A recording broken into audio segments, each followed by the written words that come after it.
it's exciting that I get this opportunity to maybe contribute back. I think our community is really growing in a lot of positive ways. Things are moving forward, I think, in town. You can really feel that electricity. Serving the people of St. Andrews was also a far-fetched dream for me. There's satisfaction in helping people through difficult times and difficult situations. I want to listen to the residents. I want to advocate on their behalf. This proposal requires us to look at things in a way that's slightly different than what we've always done.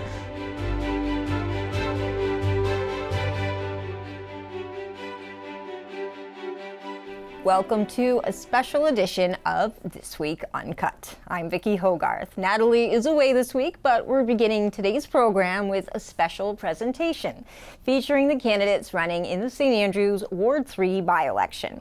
The by-election takes place on Monday, June 22nd, with advanced voting on Saturday, June 13th. And voters will elect 4 councillors to represent Ward 3. To help inform voters, we've invited every candidate to participate in a one-on-one interview. Each candidate will be asked the exact same questions and given up to 5 minutes to introduce themselves, explain why they're running, and tell voters what they hope to bring to council. We're presenting the interviews in alphabetical order. We begin with Charlotte Bartlett. Thank you, Charlotte, for being here today. And I'd love to start off by just having you tell us about yourself and your background. Yeah, thank you for having me. So I was born and raised in St. Andrews, went to elementary and middle and high school here, graduated, moved away for a couple years to go to school, and was able to come back and start a career here, so in my field. So I am a project biologist locally, and yeah, just really love this community. I've loved growing up here, felt like really supported by the whole community for my entire life. Just so, yeah, it's exciting that I get this opportunity to maybe contribute back. And why are you running in this election? What motivated you to take this on? Yeah, so I think growing up here, certainly my parents definitely instilled that participating in your community is really important. It's just like such an important thing to do. And so that was like, really instilled at a very young age. I can think of examples of like volunteering with the Kiwanis Club as a child, or doing the Father's Day road race, giving out water. So I've always been participating over the years. And also thinking about just how much support I've gotten from the community. Like growing up here, obviously I had a lot of support from my parents, but I think the community, I've always felt so much like love and encouragement and support from this community. Like everyone has always supported me through school, through sports, through music, through any other extracurricular I've done. And they always check in, like even when I was not living here, I'd come home for a break and people would see me on the street and ask, how are things going? So yeah, I've just felt like a deep connection to this community, and it felt like now that I'm in my adulthood and starting my career that I'd like to continue to participate in the community. It's true. People know you from music to science. You're all over the place, so people know you for many different reasons. It's always great to do interviews with St. Andrews candidates. You're our neighbors, you're our friends.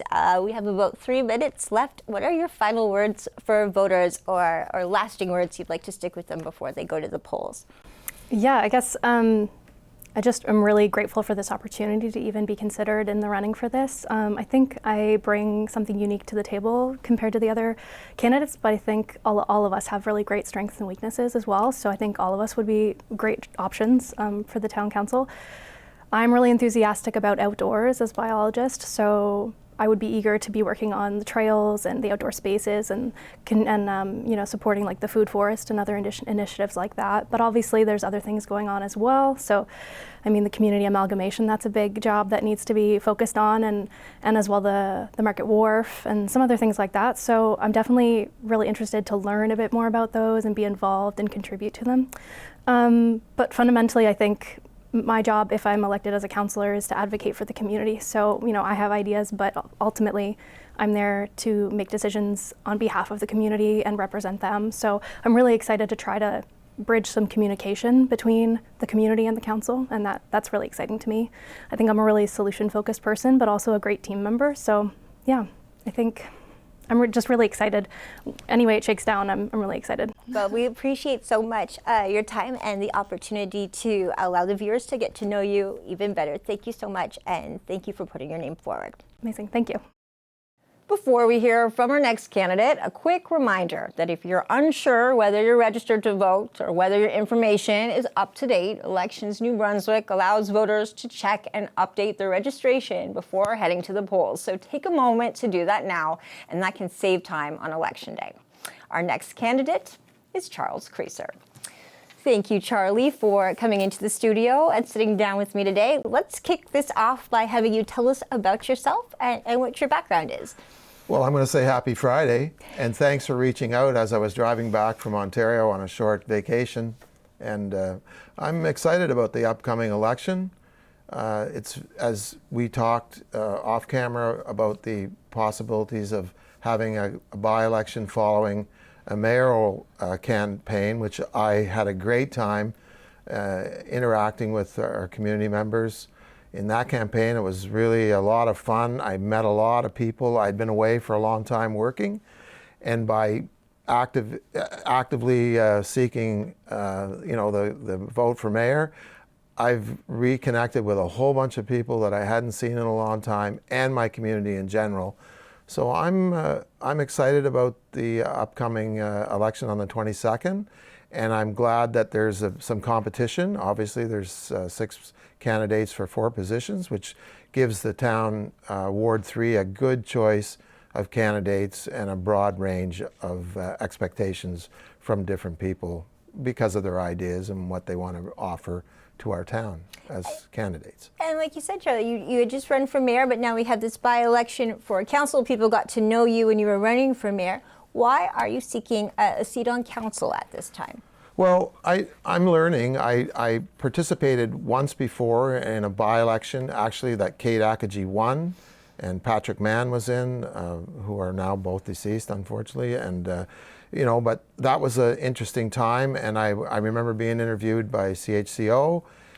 I thought about the possibilities that were presented after the mayoral election, because it's uncommon to have a by-election follow in such quickly after a main election for a mayor. So I thought, wow, this wouldn't have happened, and you wouldn't have had this opportunity. So I've been coming in to St. Andrews for a long time, since I was a boy. It's home to me. I couldn't wait to get down the 401 and down the 20 and back here on a Friday night. So I'm excited. I think our community is really growing in a lot of positive ways, and I'd like to be part of that. And I have a chance now because I'm at the end of my work career. And that's just right. We have 2 minutes left, Charlie, for you to tell people why they should vote for you. And I think you come in at a unique circumstance where you've had that time to campaign when you were running for mayor, so people do know you quite well. But why should they vote for you? What are your final words for them about going out on June 22nd or for early voting to vote for Charles Creaser? Well, I'm interested in quite a few of the aspects that are coming up for the new council. Certainly the municipal plan is one of the things that I think as a community we really have to examine through committees or interaction. I know that the current council has started that initiative. It has a big window. It stretches out a long way. So I think that's a key thing that I'm really interested in. I happen to live in the town plat, but I also can appreciate the other 2 wards. I think that we as a community need to really make sure that our municipal plan is so important. Of course, going to be in the next few days, immediately following the post-election, there's going to be a release about what's happening at our wharf, which is a centerpiece of our community. Lots of people will soon be seeing my new-to-me lobster boat coming here that I've made arrangements to bring from Cap Palais. So I'm on the water. I've got a dory down there that I row almost every day I can get a chance. So, and our community is growing, and it has needs such as have been identified in the mayoral race, especially housing, what our community structure is going to look like. So there's some really good things coming up for the next council, and I'd like to be part of it as one of your councillors at large in Ward 3. Well, Charlie, congratulations on putting your name forward, and thank you so much for coming in today and enlightening voters. And also, I can't wait to see your lobster boat. So, congratulations, and Thank you, so Vicki, much. and thanks to to CHCO for hosting everybody, and it makes our community that much more informed to have such a great program. Oh, it is our pleasure. Before our next interview, keep in mind that if you know you won't be able to vote on advanced voting day or election day, don't assume you're out of luck. Elections New Brunswick offers special ballot voting, including voting by mail for eligible electors. Applications must be made before the deadline, so be sure to plan ahead. Our next candidate is Kurt Gumashal. Thank you, Kurt, for coming into the studio today. Let's begin by having you tell us about yourself. Well, thank you very much, Vicki, for the invitation and the opportunity to speak. About myself, I guess hometown guy. Grew up here in St. Andrews. This would be offering for my third term. So it's been a learning experience. My background is I did an arts degree at St. Thomas, and then an education degree. I also have my master's. This is my 26th year teaching. I'm the gym teacher at the elementary school. Your helmet also speaks to your athleticism. I would say people know you from being very busy around town. At the introductions. So yeah, grew up here in town, spent a lot of time here at the rink. Excited to see the arena starting to boom again and things happening here in town. And hoping to get back on council and continue to do that work. And like you said, you are an incumbent, but I'm still going to ask, why are you running again in this election? Well, I guess 4 years seems like a long time, and 8 years too, but it does take a long time to get some things to happen. For example, when I started on council, there used to be a no skateboarding bylaw, for example, and it took 6 years, even though there were some like-minded people on council, 6 years, so more than one term, to get rid of that old bylaw. So now I'm excited. Actually, this summer the town's opening a new half pipe at the youth center. So I've gone from skateboarding being against the law to having skateboarding and active transportation and trails and all sorts of things happening in town. So there's lots of work to do, and since I'm here in town, might as well continue to volunteer, I guess. I know, and I think people already know you so well, anyone that's been in St. Andrews. But still, Kurt, we've still got a few minutes left, so do you have any final words for voters before they go to the polls about why you're running, what your platform is, or anything you'd like to express? Well, I don't necessarily have a platform exactly. I think municipal government, unlike other levels of politics or other politics, is really a team sport. You have to work with people and be respectful and have good conversations and try to see things from other perspectives. So I'm not necessarily bringing a platform, I wouldn't say, but I do hope to continue to work to maintain the character downtown, the historic sort of aspect of town, while at the same time hoping to get new business. Like when I biked up here today, I went by the new spot, the Algonquin, which is looking great, and the town is really booming in so many ways. But at the same time, you have to balance that with wanting to be a quiet and historic place while having a successful summer season where people want to come. And so it's always a balancing act. And over the past decade, I've learned lots of lessons about how sometimes our residents aren't necessarily open to big changes, but they do embrace small changes, and things are moving forward, I think, in town. You can really feel that electricity both downtown and by the gardens and the Algonquin. I think we're going to have a great season, and I'm excited to re-offer and work with Steve and Annette and Daryl and the other candidates who thankfully put up their names to serve.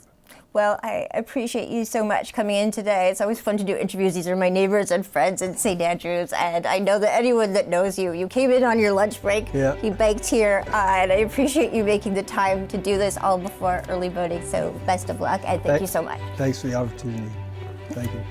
When we return, we'll continue our Ward 3 candidate interviews with Lee Heenan, Kevin W. Kively, and M. Scott Masson. Stay with us.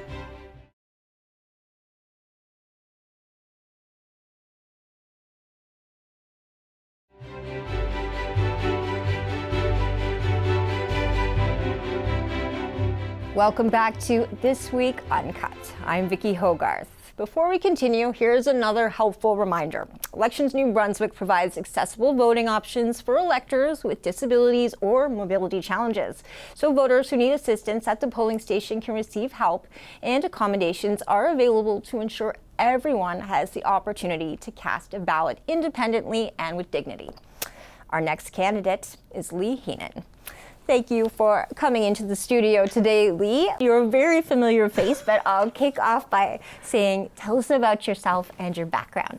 Well, now, Vicki, I'm very pleased to be here. The first thing that I have to do is I have to thank CHCO for always inviting me to this. I never thought that I would be back here after 5 years. You invited me 5 years ago, and I was just starting out in council or just running for council, and I was very nervous, etc. And that has changed a lot for me. I'm very contented now with being a counselor. I'm very happy to be a counselor. So to talk about me in general, I think my actions have spoken louder than I can ever say. I've stood up for what I feel the folks of St. Andrews, the residents of St. Andrews, the people that I work for really want. I'm very happy, I decided to retire here in St. Andrews. It always was a dream of mine, Vicki. And it became a reality, and becoming a counselor and serving the people of St. Andrews was also a far-fetched dream for me. But you know what? I did it, and I did it for 5.2 years, I must point out, because I'm in my 6th year on one term. So I look forward, Vicki, very much to being counselor again. I really feel I bring a lot to the table. I did write down some notes because you told me this was a 5-minute thing, and I'm sure that people who are watching know that I can really speak a lot in 5 minutes. From council, I can get a lot said in 5 minutes, but I'm very happy here. St. Andrews is a nice place to call home, and I just feel it's nice to be proud of the town that you live in, and serving is just a little extra bonus for me. Thank you. And as we say at St. Andrews, retirement is often when you get the busiest and Yes. find a new avenue. And Yes. on that note, Lee, why are you reoffering? What is drawing you to put your name forward this time? Well, I said I would retire at 65, turned 66 this year, and I also said I wouldn't be riding my motorcycle at 66, but here I am. I'm still riding my motorcycle. I really feel that that council, the town, is on a roll right now, and to be selfish, I like to be part of it. So I'm very happy to be part of it. I do always say that an election does not change a candidate. So what I am is how I am. And there is another bonus point for me that I ran is because Mr. Steve Neal has become mayor. I respect Steve. We've worked together for 5 years, and I think it would be a privilege to work on council with him. We have about 2 minutes left, Right. and you could use those 2 minutes for your final words to tell people why they should go out to the polls, why they should vote for Lee Heenan. Well, I think no matter if you vote for Lee Heenan or you don't vote for Lee Heenan, that's neither here nor there. The process of voting is where I'm at. I always want people to vote. We have people who, just pretend to let other people do it for them. And I feel that you need to go out and you need to vote. You need to exercise your democratic role in society. And I really am honestly saying, I really would like your vote. However, I like you to go vote. And so voting is probably one of the most important things that we can do. If we sit back and we don't do it, it becomes, you just become nothing. You can't be part of a society, and you can't be part of a town, I don't feel, unless you really vote for it. Mm-hmm. And so if you vote for me, I'm going to say I'm very pleased and very honored. But if you don't vote for me and you vote, I'm still pleased and honored. Oh, well, Lee, thank you so much for coming in today. And as we always say, if you don't vote, you can't complain either. That's right, absolutely. So we want to see that voter turnout. 62% of people in St. Andrews came out to vote for mayor. Absolutely. So let's hope we get the same for Ward 3. Well, I wish every candidate on this journey the best of luck.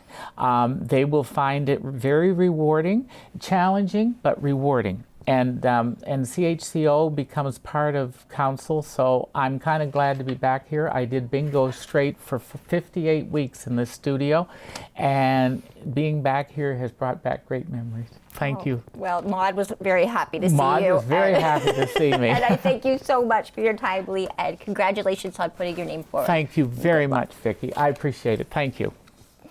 Before we meet our next candidate, when you head to vote, remember to bring identification that confirms your identity. Having appropriate ID available helps election workers process voters efficiently and keeps the line moving for everyone.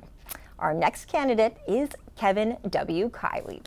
Thank you for coming into the studio today, Kevin. Let's begin by having you tell us about yourself and what your background is. I have deep roots in St. Andrews. In fact, doing a little bit of research, I'm over 150 years of continuous family people in St. Andrews.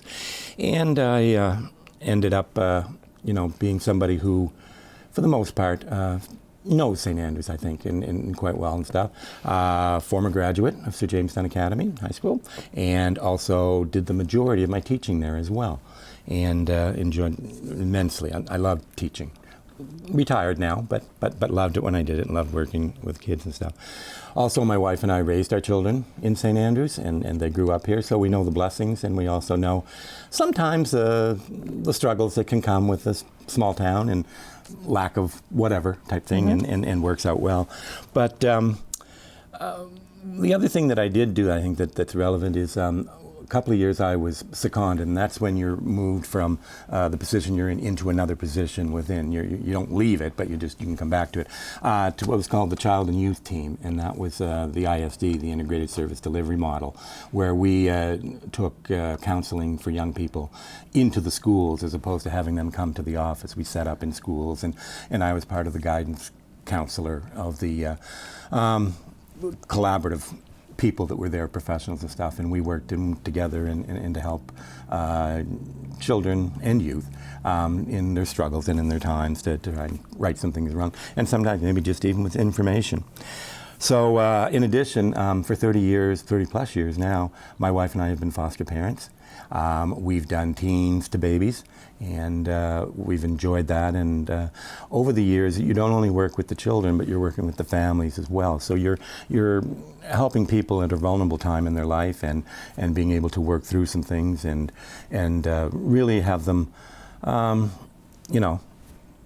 be better in the end. And there's some success stories, and there's some struggles, and as there is with life, not unlike with our town, with residents in our town and stuff. And sometimes they'll go through a struggle or an issue, and I think that a lot of those skills are transferable from one to the other, because you've got counselor, the helper, and you've got counselor, the person who sits at the table, type thing, and they very, very much are interchangeable and stuff like that. So helping with people and stuff is where I've been. Experience-wise, very quickly, I've been on council before. I've been on PAC as well, the Planning Advisory Committee, and for a time of that, with chair of that.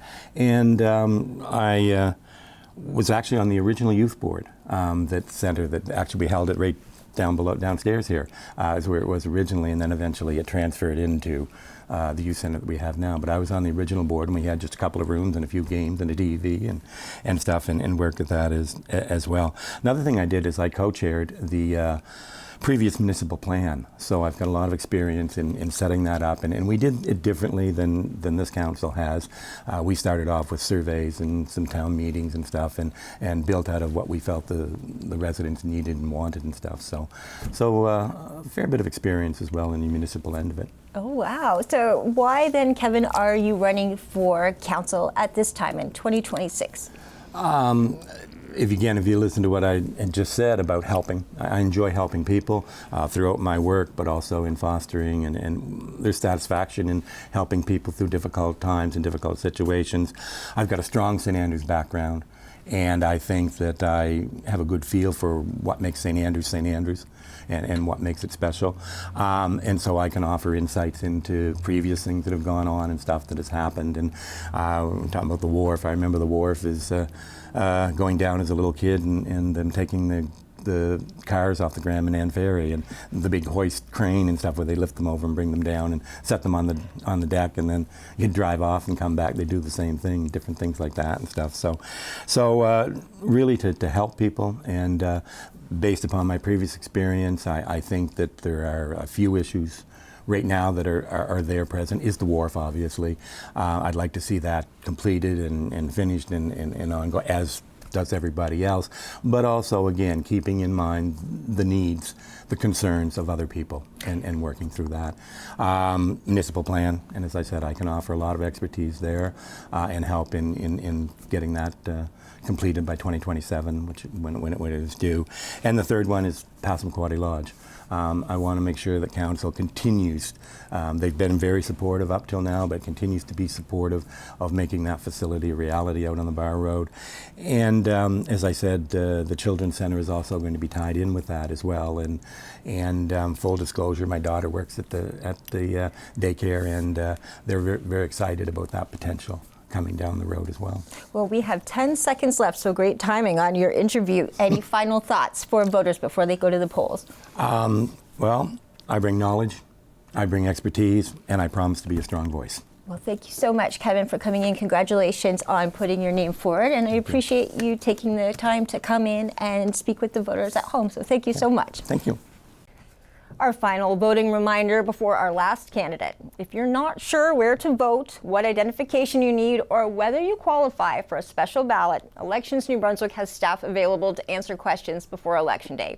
Taking a few minutes to check ahead can make the entire process easier. Our final candidate is M. Scott Masson.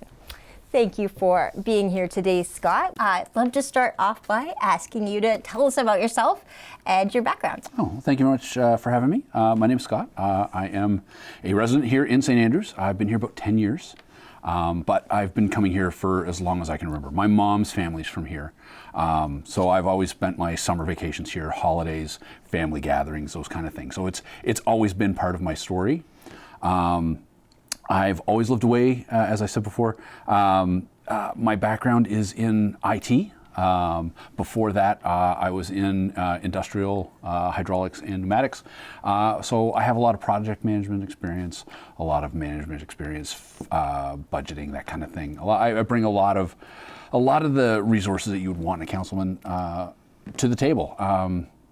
10 years ago, I was living in St. John. I met the person I wanted to spend the rest of my life with and decided to make the jump to move here and start life with her. And the rest is history. I love living in St. Andrews. I love the slower pace of life. It is fantastic. And then I have to ask then why are you running for council, I suppose, would be the next follow-up. I'm not running for any particular issue or project or anything. I want to give back to the community that's offered me so much. I guess I'm running because I want to listen to the residents. I want to advocate on their behalf. I want to help shape and plan for the future of the town that I love so much. As we get to the close of this interview, we've got a few minutes left. What are your final words for voters as they head to the polls? What should they keep in mind, and why should they vote for you? I think the biggest issue right now, there's a lot of topics that we're dealing with.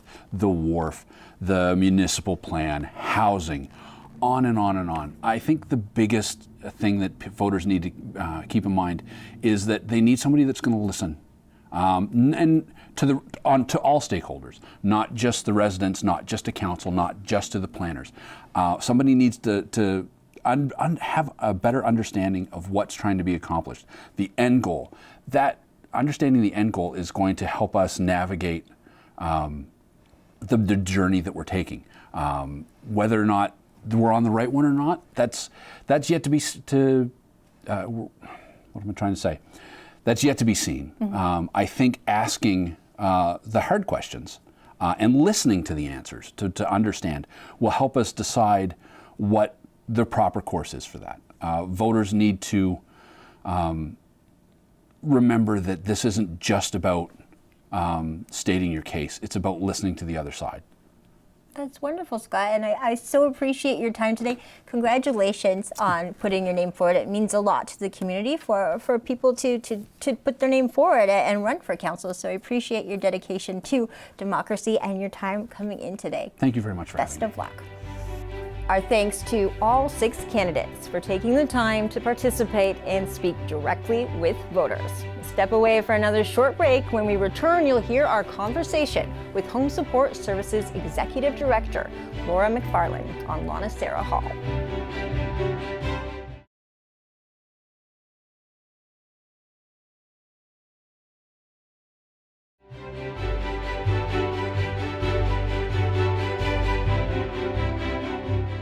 Welcome back to This Week Uncut. I'm Vicki Hogarth. The Courier's Natalie Sturgeon sat down with Home Support Services Executive Director Laura McFarland earlier this week to discuss Lonicera Hall in St. Stephen.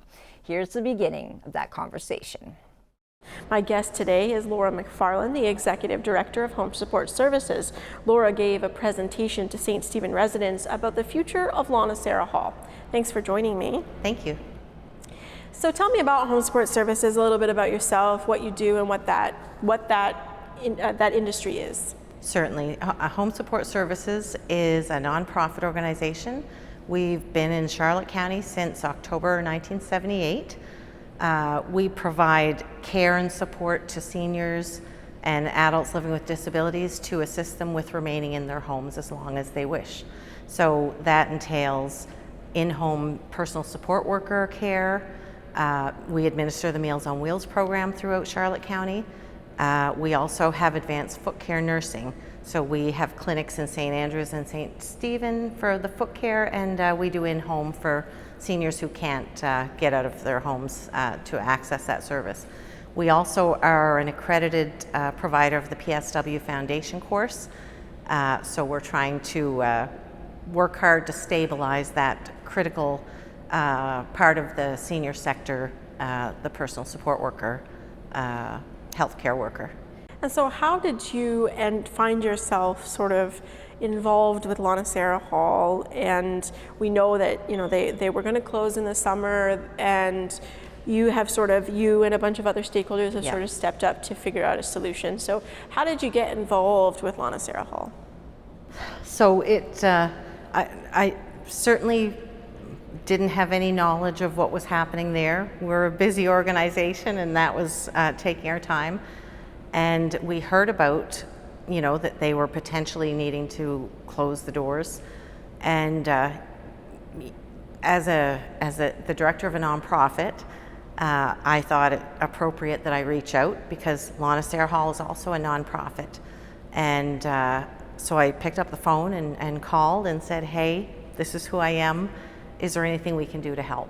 So not having a clue at that point, just knowing that I did not want to see another nonprofit close their doors in Charlotte County. So it kind of grew from there. I had some good conversations with their board, a few of their board members, and we met, and this project kind of came together out of a vision that Lonicera Hall could be merged with the services that we already provide, and that would, if we could be successful with this type of a model, that would actually provide sustainability for both nonprofits. And I am passionate about senior care. I am also very passionate about nonprofits and the role that they play in community. So I'm always looking for ways to make home support services sustainable and remain a strong presence in our community.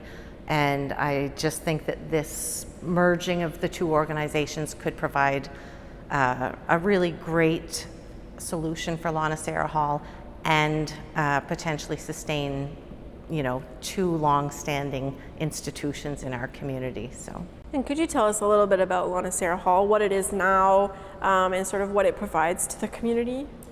So what it is now, it's Lonicera Hall was gifted to the community by Mariah F. Ganong in 1935.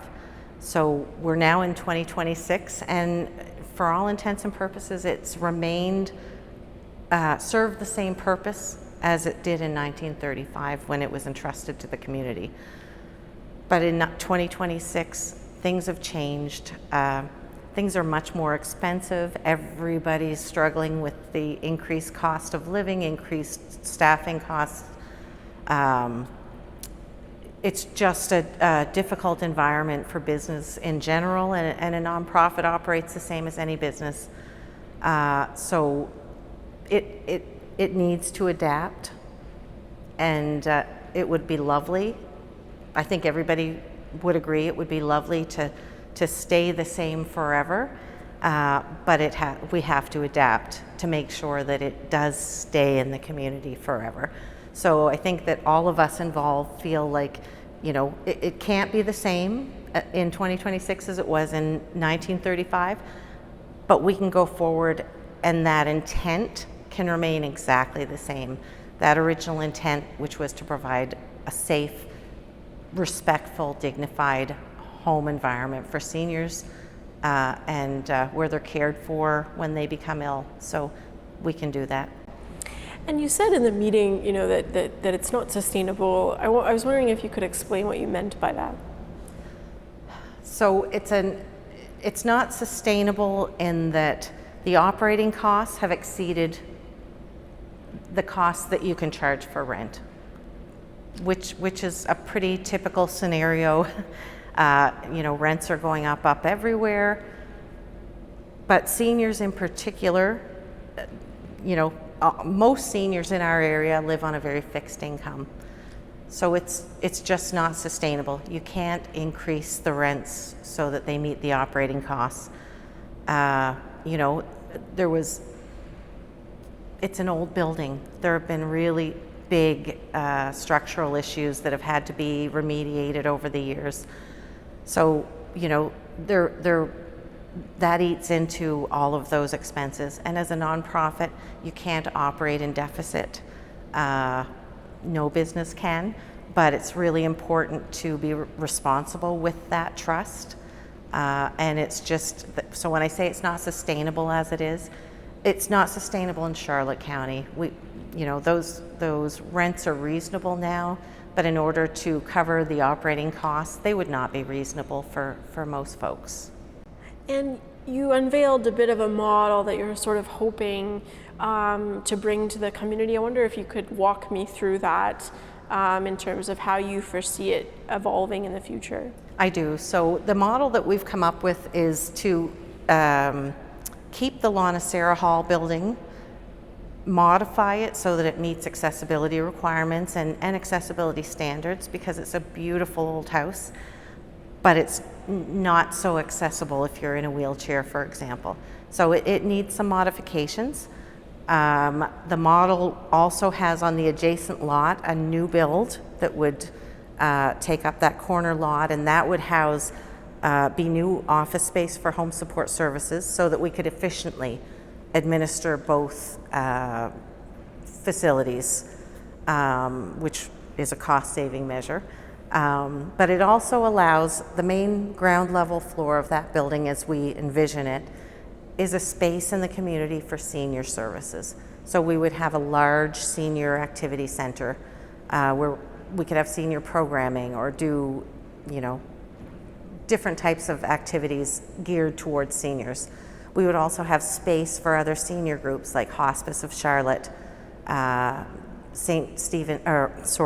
Charlotte County Resource Center, all the other nonprofit organizations that serve seniors specifically, or adults living with disabilities. Space where everything, that's where we call it the hub, a hub of senior resources for Charlotte County. And some of those beds you said would be transitional beds and respite beds, separate from independent permanent resident beds Yes. that already exist there. So the sustainable model that we've come up with, that we see as sustainable, is the 20 rooms that are at Lonicera now. 10 of those rooms would remain as they are, independent senior living, protecting the homes of the people who live there right now. That's critically important. 8 of those rooms we would see as transitional units. So they would be for seniors who are medically cleared for discharge to the R&R program, which is Rehab and Reablement Program. Many of those seniors now have to stay in the hospital, and they miss that critical opportunity for rehabilitation because they aren't able to go home yet. Maybe a ramp needs to be built, or maybe grab bars have to be put up, or maybe social development just hasn't been able to get there to do the assessment. So this would allow those seniors who are medically discharged into that program to have that transitional housing where they receive that extramural support, 24-hour personal support worker care, clustered physiotherapy care, OT care, all of the components of that R&R program in one space, close enough to the hospital that if there were an emergency, they're not back in Graham and Ann where it's difficult to return to hospital, but where they do get that care that they need in a home environment, which is the whole point, is to rehabilitate so that you can safely go back home. 2 of the beds would be ideally respite beds, which is another huge need we have here in Charlotte County, is beds for community caregivers available for their loved ones, so that people who are caring for somebody 24 hours a day have somewhere that they can safely send their mom or dad or brother for a couple of days, so that they get a needed rest to kind of prevent that crisis caregiver burnout. And you spoke in the meeting about, about the idea that, the assessment is 14 to 16 weeks. I think the Department of Social Development said 76 days to me. So that's a long time for someone to be waiting for the things that they need.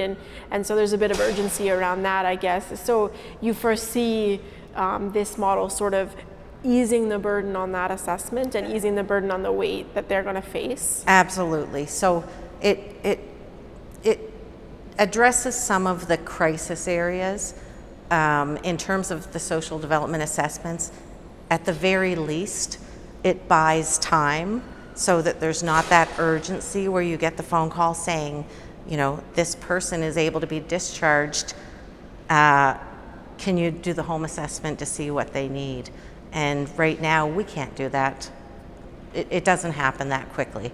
So our seniors are staying in those hospital beds, which backlogs everything down to emergency. It just backloads the whole system. It's a very pricey solution, what we're doing right now. So transitional units have been tried and true in other provinces. I know the province of New Brunswick has been seriously investigating that concept. So we're saying, here's the spot to do it. It's the ideal location. This government has put a big priority on aging in place, the Nursing Home Without Walls program, and it seems to me that your plan does fit with their goals. I know that you're sort of waiting on their approval, and the wheels of government turn very slow, but do you feel optimistic about their support of what you're trying to achieve? I feel very optimistic that at a high level of government, not just provincially but federally as well, this proposal really does fit nicely into the current mandates. Aging in place has been a priority federally for some years. This current government provincially has definitely vocalized that aging in place is a priority for them as well. So we hear about the problems with ALC, alternate level of care beds, on a daily basis, if we don't experience them on a personal level ourselves. So I think that this is a solution that meets all of those both provincial and federal mandates right now in regard to seniors. That was the Courier's Natalie Sturgeon talking to Home Support Services Executive Director Laura McFarlane on Lonicera Hall. When we come back, the final part of her conversation looks at the future, the probability of government support, and what has this meant to see the community support for a beloved St. Stephen institution. Stay with us.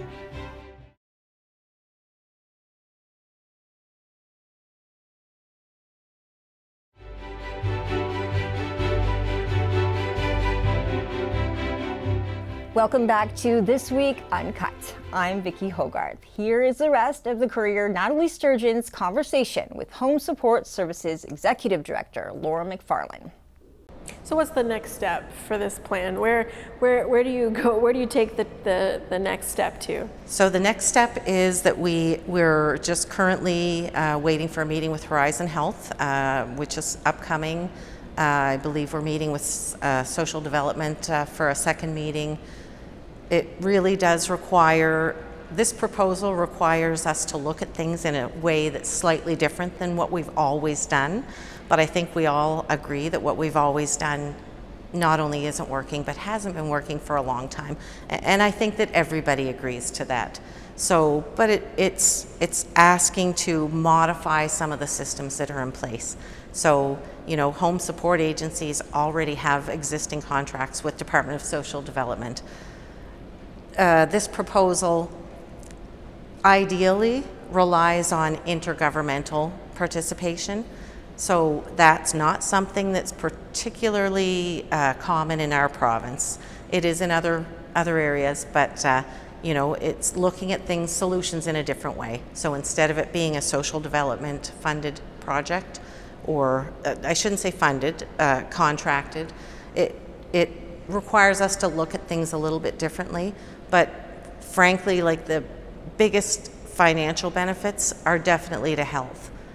But the benefits to the social development system in terms of alleviating some of that crisis management that we do on a daily basis, that's immeasurable as well. So, and housing, it for obvious reasons, it fits into the housing agenda. I want to touch just briefly that room was full of people. I saw members of current council, I saw members of former council, I saw community members. They really care about the outcome of Lonicera Hall and the people who live there. And I'm wondering what it means to you and to the boards to see that support. Not only curiosity about the future, but also invested in how this moves forward. Absolutely. So we've done this proposal. David Purcell and I have, we call it the Roadshow. We've met with different civic groups and different stakeholders and different arms of government, but locally, we haven't done this presentation yet that we haven't met with 100% support. Which is a critical element of trying something new like this. I don't think you would find anywhere in the province that would be where you would get the level of community support from, you know, community members at large to council members to future St. Stephen. It's just everybody's on board, and it's an incredibly emotional journey for all of us. We're all very heavily invested in Lonicera Hall. If not with some of the current residents, I think anybody from this area has had some personal experience at Lonicera Hall. So it's very emotional, I think, for everybody. But hopefully we're going to be able to direct that in a positive fashion.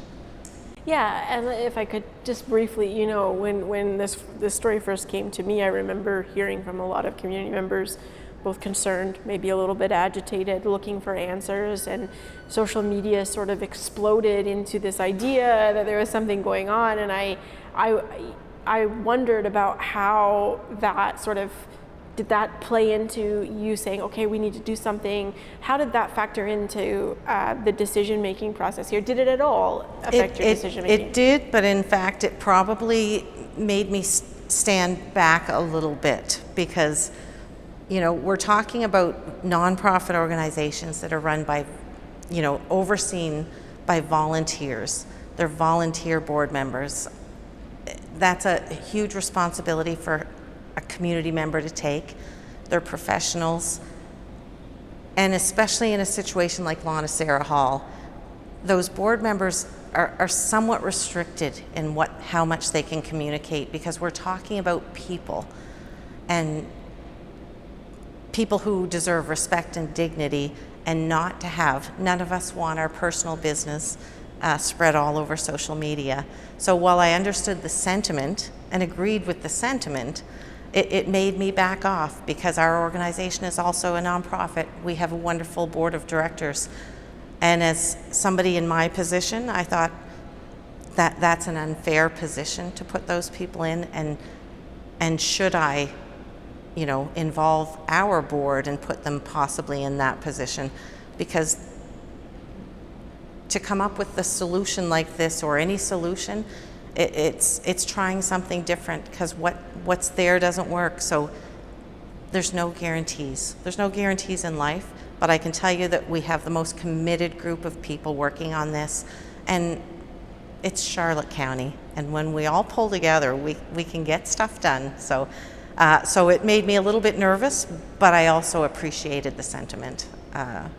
Does that create pressure for you? Because one of the questions in there was, about the future and sort of how that works. So does that pressure sit with you a little bit more heavier as you work toward coming to this solution? It does, but that pressure's been there from day one.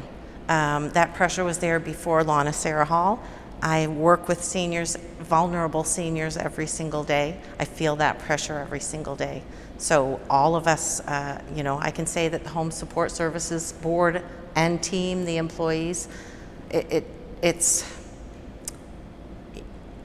sits with us every day. And these are issues, this is a bigger scale, but these are the same issues that we deal with in this client's home this day, and with this client's family the next day. Same issues, just Lonicera Hall just kind of encapsulates a lot of the issues that we deal with, that our seniors are dealing with every day. I know that the finish line may not be in sight, but do you think about what it will feel like when you do have that answer, when you're in the room and you're able to say, yes, this is the future and this is the model that we're gonna bring to you? I think it will just be relief. I understand the family of the residents, the frustration that was expressed in the meeting tonight. I completely understand it. I feel it. A lot of this process is out of our control. We have to work with other agencies. We have to work with government. We don't get to determine those timelines. I and a lot of folks involved, we're all perfectly happy to work until midnight, 7 days a week. We share and that, they and we share probably that are comment. as well, just not on one sole issue. So I think relief and satisfaction, really. I feel really, personally, I feel a really strong, the Ganong family motivates me. We live in the last 20 years, we've lost a lot of manufacturing in New Brunswick because it's, quite frankly, it's cheaper to do business elsewhere. And there aren't a lot of, the Ganong family stayed. This town is built around the Ganong factory. It was part of building this community and this county. And I feel a really strong motivation to honor that commitment with my own commitment to this project. And you talked a little bit about our aging population, and I know I hear that a lot when I'm speaking with members of government, and how important it is to take care of those folks. They gave us this province. It's built on their backs. Yeah. And so why is it so important to make sure that when they're in their last stages of their life, that it's in a place with dignity and respect, and it feels like home? There's probably a really great answer to that. What I can say, my personal answer, and I think about this often, I've started my life here in Charlotte County, but I've lived in quite a few provinces, and I've traveled quite a bit internationally.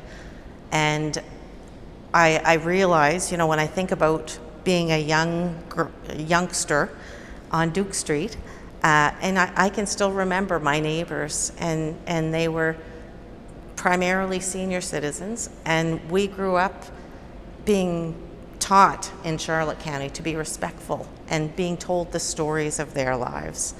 I think that it's intrinsically part of New Brunswick and specifically part of Charlotte County that we have a deep desire.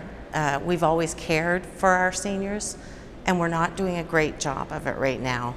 And you know, they built every bit of privilege that I have or any of us have came from those before us.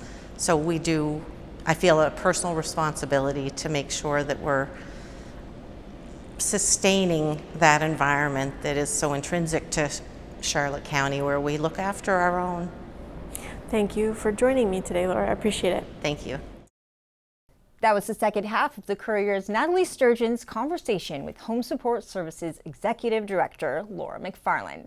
And that's our show for this week. Thank you for joining us, and thank you once again to the Ward 3 candidates for participating in this special presentation ahead of the June 22nd by-election.